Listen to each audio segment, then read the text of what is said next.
Regardez, le ministre de la Défense, Shoigu, dans un protocole millimétré comme souvent, décore des soldats russes, mais pas n'importe lesquels. Il met en exergue, en valeur, des soldats qui ont détruit du matériel occidental. Et vous allez le voir sur les réseaux sociaux des Russes, il y a des cartes qui montrent avec beaucoup de complaisance, qui valorisent à mort, effectivement ces matériels occidentaux qui effectivement sont perdus par les Ukrainiens, car il y a des pertes ukrainiennes et il y a des matériels occidentaux qui sont déjà à la casse. Cette offensive n'est pas du chiquet, c'est une offensive qui tue des soldats de part et d'autre et qui détruit du matériel. D'abord, cette précipitation. Il y a une forme d'empressement des Russes, Bernard Guetta, à décorer des soldats. À peine ont-ils fait quelque chose de positif. Et on montre aux Russes quoi? Il s'agit de montrer ce que prétend le Kremlin, à savoir que la Russie serait sous attaque des forces occidentales et très précisément de l'Alliance Atlantique, c'est-à-dire de l'OTAN. Il s'agit aussi de montrer naturellement que l'armée russe est héroïque, à la hauteur de la tâche, qu'elle résiste, mais fondamentalement, voilà, ils nous ont défendus contre les attaquants occidentaux. C'est ça le message. Oui, d'abord c'est ça le message, et puis sans doute il y a le souci de dire qu'ils sont efficaces sur le terrain. Bien sûr, les deux. Bien sûr. Et qu'ils sont plus forts. Et puis il ne faut pas avoir peur du matériel occidental aussi, parce qu'à un moment donné, je crois qu'il y a eu une crainte à Moscou qui était assez sensible sur les livraisons, sur la performance de ces armements, etc. Parce qu'à chaque fois, vous vous souvenez, à chaque fois qu'il y avait des patriotes, on pouvait y répondre parce qu'on avait les moyens, etc. C'était le discours officiel. Donc là, il prouve que ce matériel occidental n'est pas si bon que ça, si je puis dire, puisqu'ils sont capables de le détruire, et donc l'avantage technologique n'est pas aussi important. Et je pense que c'est aussi un message vis-à-vis de l'armée et vis-à-vis de tout ça, quoi. Alors il y a des Bradley, il y a les fameux chars Léopard 2 allemands. Ça c'est important parce qu'il y a eu tout un feuilleton autour des Léopards. Et là les Russes montrent encore une fois avec beaucoup de complaisance que ces Léopards, finalement, ils avaient raison, ils peuvent les détruire. C'est normal qu'ils soient détruits, ou ça montre quand même une faiblesse ukrainienne, comme le disent les Russes. On manque d'informations sur ce qui s'est passé exactement, mais apparemment ils sont tombés dans un champ de mines en fait. Mais oui, et peut-être de nuit d'ailleurs. Donc, et c'est ça qui explique le blocage de ces chars, qui normalement ne devraient pas être tous ensemble en fait. Nos amis spécialistes de la cavalerie nous disent que il faut toujours écarter ces chars, pour pas justement qu'ils tombent en même temps sous le feu de l'adversaire. Donc on manque un peu d'informations tactiques, et c'est normal d'ailleurs. Et là ce sont des drones qui les ont détruits, à votre avis? Non, ce seront des mines. Ils sont tombés dans un champ de mines. Ah pardon, vous le disiez en plus, voilà. Pardon. Et en apparence, hein. Et après ils ont subi également des tirs d'artillerie en complément, ou de missiles anti-chars. Donc effectivement, ça montre que les Russes les attendent, les Russes sont entraînés, ça fait des mois, douzaine de mois qu'ils sont là, donc effectivement ils sont prêts. Et ça veut dire qu'il y aura des difficultés. On le savait que ces combats seraient destructeurs de part et d'autre. Hein. Est-ce que on peut se poser la question, est-ce que ces images sont vraies? Et ça parce que les Russes ont communiqué il y a quelques jours pour dire qu'ils avaient déjà détruit un char Léopard, et en réalité, ça a été vérifié, c'était un tracteur. Ils avaient fait passer pour un char Léopard. Donc là, effectivement, ils affirment qu'il y a une forme de vulnérabilité de ces matériels, mais enfin, c'est des champs de mines. Est-ce qu'on peut quand même émettre un tout petit doute? Il y a certaines images, on peut mettre un doute. Celle-là, je ne suis pas sûr qu'il faut mettre un doute, parce que si vous regardez bien, vous avez aussi l'image du côté ukrainien qui montre une partie de cet engagement de chars. Mais comme vous le disiez tout à l'heure, la communication extrêmement importante. C'est une guerre parallèle de communication qui va avoir un impact sur le moral des troupes amies, et sur le moral des troupes ennemies, et sur le côté politique, et sur le côté de soutien. Donc là, c'est une grande leçon de cette guerre, c'est que la communication pour laquelle les Ukrainiens nous ont fait une démonstration incroyable, et d'ailleurs Macha est une digne représentante de ces champions de la communication. Mais oui, et les Russes apprennent. D'ailleurs, vous avez vu même le président Poutine, lorsqu'il a fait sa déclaration en disant oui, la contre-offensive a débuté, c'est un exercice de communication. C'était bien qu'il en parle en fait de son côté, et que Shogu, on le voit de plus en plus, à la fois en décorant des soldats qui ont fait une action éventuellement d'éclat, et également d'aller sur le terrain en tenue de combat, aller voir les usines d'armement. Donc cette communication est très importante. Mais quand même, évidemment, les Ukrainiens ne confirment pas tout. Non. Ils ne confirment pas tout, mais ils ont admis que 6 Bradley avaient été détruits. Donc, il y a au moins une part de vérité, sinon toute la vérité dans ce que disent les Russes, Macha.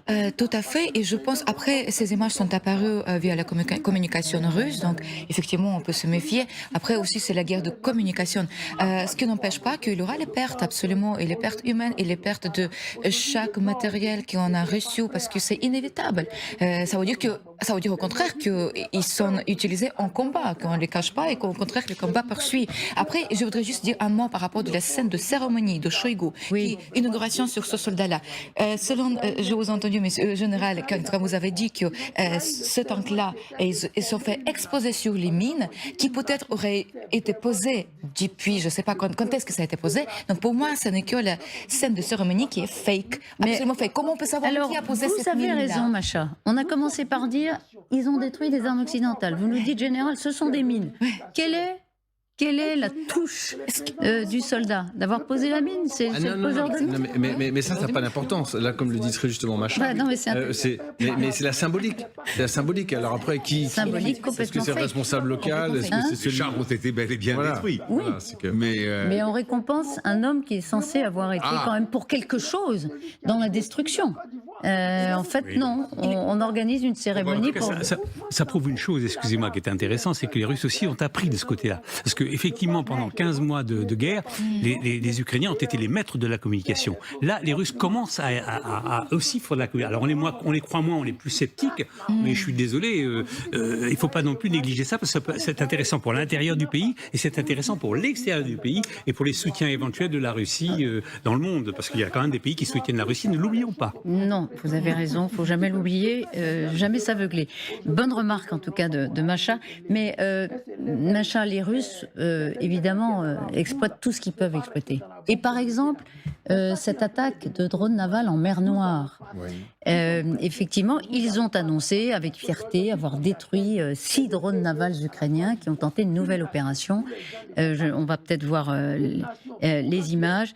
Contre un navire de guerre, Moscou a affirmé hier avoir repoussé une attaque ukrainienne de drones navals qui visait l'un de ces navires qui patrouillait en mer Noire, près de 2 gazoducs acheminant les hydrocarbures russes vers la Turquie. Il s'appelle le Priazovier, ce navire.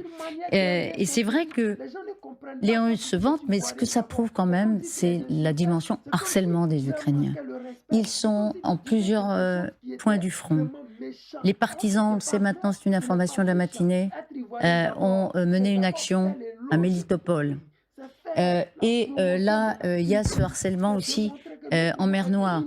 Bon, de quoi affoler les Russes? Ils sont partout. La guerre est totale, excusez-moi, je veux dire, la guerre est totale d'une façon générale, donc là où on peut taper, on tape. Je veux dire, il faut pas Belgorod aussi, la semaine dernière. Belgorod aussi, ça continue. Bien sûr, bah oui. Oui, mais ça prouve aussi, Thierry, que les Ukrainiens ont cette capacité. Bien sûr, oui. Et ça, c'est très très important et très frappant. Et le courage aussi d'aller où ils veulent, et il n'y a pas de limite que le ciel. Moi, ce qui m'a le plus interpellé dans ce communiqué du porte-parole de l'armée russe, c'est l'endroit où il a dit que ça s'était passé. Ça s'est passé pour lui à 300 km dans le sud-est de Sébastopol. Ça veut dire que vous avez la mer Noire, c'est par rapport à Sébastopol, vous avez une partie occidentale et une partie orientale. Là, ça se passe dans la partie orientale. Ça veut dire quoi? Ça veut dire que les navires russes ne sont en sécurité nulle part en mer Noire. Et ça, c'est un point très important, malgré le fait que la marine ukrainienne est un peu décimée, il n'y a pas beaucoup de bateaux. En revanche, c'est qu'ils ont bricolé, en fait, ils ont organisé ces sortes de hors-bord bourrés d'explosifs avec des systèmes de kamikazes, on appelle des drones, et qui peuvent aller attaquer des navires russes n'importe où en mer Noire. Et ça, c'est un élément important. C'est pour ça qu'ils l'annoncent, mais en même temps, ça montre aussi que les Ukrainiens ont cette capacité. Mais parce que d'une certaine façon, est-ce qu'on peut dire, peu importe, ils ont beaucoup de drones navals, donc ils en perdent 6. L'important, c'est toujours cette insécurisation Bien sûr, bien de sûr, la bien Russie. sûr. Comme disait Bernard et Thierry, c'est que la guerre, elle est totale, elle est partout, à tous les endroits. Et ce fait de harcèlement comme ça, à gauche ou à droite, et ça, c'est un bateau d'ailleurs d'écoute électromagnétique. Hein.